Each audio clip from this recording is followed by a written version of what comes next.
இந்த பச்சை முள்ளங்கி சாலட் எப்படி பண்ணுறதுன்னு பார்ப்போம் வாங்க. இப்போ இதுக்கு நான் ஒரு முள்ளங்கி எடுத்து வச்சுருக்கேன், 2 பச்சை மிளகா, ஒரு எலுமிச்சம்பழம் எடுத்து வச்சுருக்கேன். இப்போ இந்த முள்ளங்கியை அந்த மாதிரி தோல் சீவிட்டு எடுத்துகிட்டு வரேன். இப்போ இந்த முள்ளங்கி நான் நல்லா தொலி சீவிட்டேன். இதை சீச்சுக்கிடலாம்.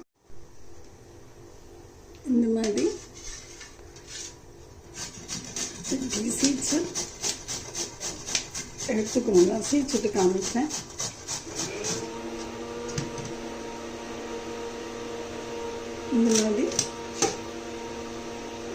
இந்த மாதிரி வரும்.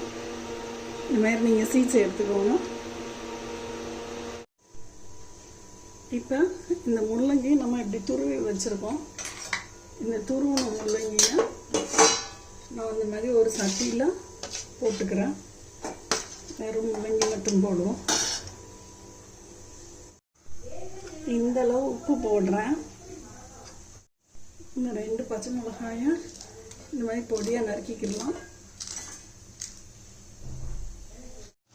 நான் ஒரு சின்ன இது வச்சுருக்கேன் தாளிக்கிறதுக்கு. முள்ளங்கியை கொஞ்சோண்டு எண்ணெய் ஊற்றிருக்கேன், கொஞ்சோண்டு கடுகு போட்டுக்கிறோம்.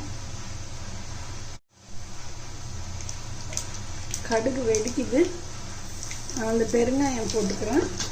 அடுப்பு ஆஃப் பண்ணிவிட்டு பச்சை மிளகாயை போட்டுருவோம். ஏன்னா பச்சை மிளகாயை போட்டோன்னா டபக்குன்னு தீ பிடிச்சிரும். அதனால இதில் இருக்கட்டும். இப்போ நம்ம திருப்பி அடுப்பு ஆன் பண்ணிக்கலாம்.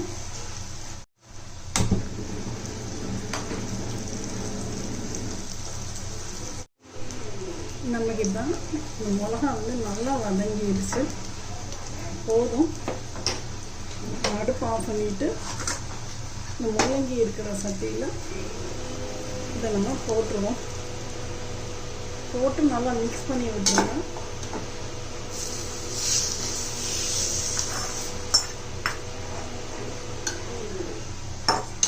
நல்லா அப்படி கலந்து விட்டுட்டு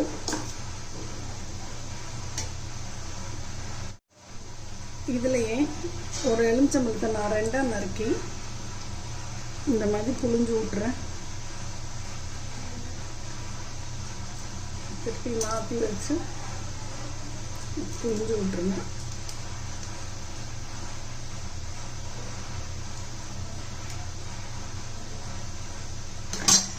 இப்போ இது பத்தலைன்னா இன்னும் கொஞ்சம் எலுமிச்சம்பழம் புழிஞ்சுக்கோங்க. போதும்னா அப்படியே விட்டுருங்க. இதுதான் நம்ம இப்போ சேமியாவுக்கு தொட்டுக்கிற போகிறோம். டேஸ்ட் பண்ணி பார்த்துக்கோங்க, உப்பு எல்லாம் கரெக்டாக இருக்கான்னு. இது நமக்கு இப்போ சூப்பராக வந்திருக்கு. போதும். வேணும்னா சாப்பிடும்போது கொஞ்சம் லைம் புழிச்சுக்கோங்க. இது அவ்வளோதான்.